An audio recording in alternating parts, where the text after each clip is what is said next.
Hello guys, കഴിഞ്ഞ ദിവസം നടന്ന മാച്ചിനെ കുറിച്ച് ചെറിയൊരു വിശദീകരണം പറയാൻ വന്നതാണ്. ന്യായങ്ങളോ ഒന്നും നിരത്തുന്നില്ല. എല്ലാം നിങ്ങളിലും കണ്ട ആരാധകർക്കൊക്കെ അറിയാം. ബംഗളൂരു FC തോറ്റു. കേരള ബ്ലാസ്റ്റേഴ്സ് FC തങ്ങളുടെ സീസണിൽ നമ്മുടെ ഈ ISL തുടങ്ങിയിട്ട് തന്നെ ഒരു 10-12 സീസണോളം കഴിഞ്ഞു. എന്നിട്ടും ഈ 10-12 സീസണോളം എത്രയോ മാച്ചുകൾ കേരള ബ്ലാസ്റ്റേഴ്സ് ശ്രീകണ്ഠയിൽ വന്ന് കളിച്ചിട്ടുണ്ട്. അന്നേരം ഒന്നും കേരള ബ്ലാസ്റ്റേഴ്സിന് കടുവകളെ അല്ലെങ്കിൽ കഴുകന്മാരെ തോൽപ്പിക്കാൻ കഴിഞ്ഞിട്ടില്ല. പക്ഷേങ്കിൽ കഴിഞ്ഞ ദിവസം BFCയെ വീഴ്ത്തിയിരിക്കുകയാണ് നമ്മുടെ കേരള ബ്ലാസ്റ്റേഴ്സ്. അത് വീഴ്ത്തിയതിൽ സന്തോഷമുണ്ട്. ഞാൻ ന്യായീകരണങ്ങളൊന്നും പറയുന്നില്ല, അതിനകത്ത് തെറ്റുമില്ല കാര്യങ്ങൾ. പക്ഷേങ്കിൽ ഒരു കാര്യം എല്ലാവരും ചിന്തിക്കുക, കേരള ബ്ലാസ്റ്റേഴ്സ് FC കളി തുടങ്ങുന്ന സമയത്തായാലും കളി തുടങ്ങിയ സമയത്തും ഇപ്പം കളി സ്റ്റാർട്ട് ചെയ്ത സമയം മുതൽ 35 മിനിറ്റ് വരെ ബംഗളൂരു FCയുടെ ഡോമിനേഷൻ ആയിരുന്നു.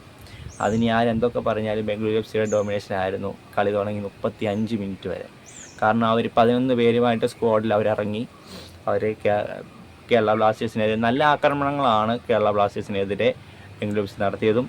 അതിൻ്റെ ഫലമായിട്ടാണ് ഒരു ഓൺ ഗോൾ ബംഗളൂരു FC കിട്ടുകയും ചെയ്തത്. അത് റയാൻ വില്യംസിൻ്റെ ക്രോസ്, അത് എതിർ താരം തൊടാതിരിക്കാൻ വേണ്ടി ഫാലൂഡിയാക്കിനെ അത് സേവ് ചെയ്ത സമയത്ത് പക്ഷേങ്കിൽ അത് പോസ്റ്റിലോട്ടായിപ്പോയി.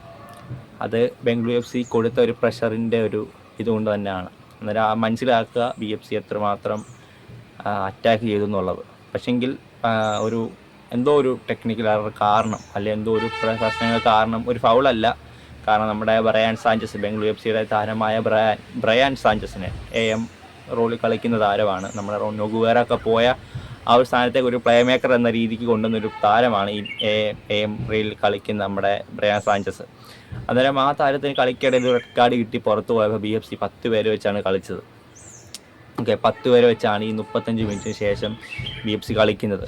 അന്നേരം ആ ഒരു അഡ്വാൻറ്റേജ് BFCയുടെ ആ ഡിസഡ്വാൻറ്റേജ് ആണ് BFCക്ക് പിന്നെ അങ്ങോട്ട് ഉണ്ടായത്. പക്ഷേങ്കിൽ അതുമൂലം അഡ്വാൻറ്റേജ് കേരള ബ്ലാസ്റ്റേഴ്സ് ഉണ്ടായിട്ടുണ്ട്. കാരണം 10 പേരെ വെച്ച് കളിക്കുന്നവരും 11 പേരുമായിട്ട് കളിക്കുന്നവരും തമ്മിൽ വ്യത്യാസം അറിയാമല്ലോ. 10 പേര് വെച്ച് കളിക്കുമ്പോൾ അവർ ഡിഫൻസിലോട്ട് മാറേണ്ടി വരും. ഈ 11 പേര് വെച്ച് കളിക്കുന്നവർ അറ്റാക്കിലോട്ട് കയറി വരും. അങ്ങനെ ആകുമ്പം കളി തോക്കും. അതിപ്പോൾ എവിടെ ആരായാലും എങ്ങനെയായാലും, അതല്ലെങ്കിൽ ഡിഫൻസ് ഇടാൻ പഠിക്കണം. പക്ഷേങ്കിൽ ബംഗളൂരു FCയുടെ താരം ഇപ്പോൾ പുതിയൊരു കോച്ചാണ് നമ്മുടെ പെപ്പ് മെനോസ് എന്ന് പറയുന്ന താരം.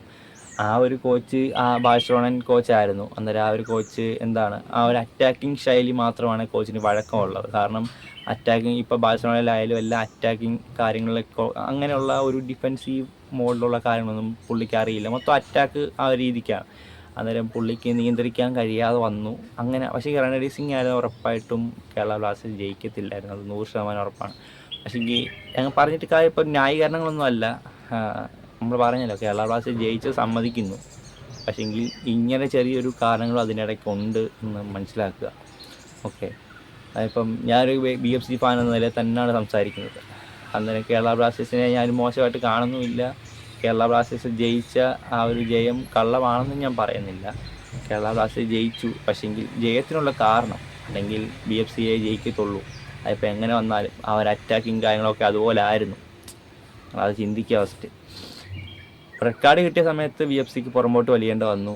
അറ്റാക്കിങ്ങിൽ നിന്ന് മാറി ഡിഫൻസിലേക്ക് വരേണ്ട വന്നു. കുറച്ച് കാര്യങ്ങൾ ഇപ്പം റയാനെ കൂടുതൽ ആശ്രയിക്കേണ്ട വന്നു. അങ്ങനെ ഇപ്പം ഒത്തിരി വലിയ പ്രശ്നങ്ങൾ തന്നെ BFC ടീമിലുണ്ടായി ആ ഒരു കളിക്ക്. അന്നേരം അത് മുതലെടുക്കുന്നു. പിന്നെ സെക്കൻഡ് ഹാഫിൽ അവരുടെ പുതിയ താരമായ റയൽ മാഡ്രിഡിൻ്റെ പ്രൊഡക്റ്റായ ഫ്രാഞ്ച് വരുന്നു. അവർ ആ ഒരു ഒരു കോർണറിൻ്റെ ആ ഒരു സൈഡിൽ വെച്ച് ഒരു ഗോള് ഫ്രാഞ്ച് അടിക്കുന്നു. എങ്ങനെയൊക്കെ നോക്കിയെന്ന് പറഞ്ഞാലും കേരള ബ്ലാസ്റ്റേഴ്സ് നല്ലപോലെ കളിച്ചു. പക്ഷേങ്കിൽ ഈ 35 മിനിറ്റ് വരെ ബംഗളൂരു FCയുടെ ഡോമിനേഷൻ ആയിരുന്നു. പക്ഷേങ്കിൽ ആ റെഡ് കാർഡിന് ശേഷം BFCക്ക് അനങ്ങാൻ പറ്റാത്ത വിധത്തിൽ ആയിപ്പോയി. അങ്ങനെയാണ് ബംഗളൂരു FCക്കെതിരെ കേരള ബ്ലാസ്റ്റേഴ്സ് ശ്രീകണ്ഠീരവയിൽ ഒരു ജയം സ്വന്തമാക്കിയത്.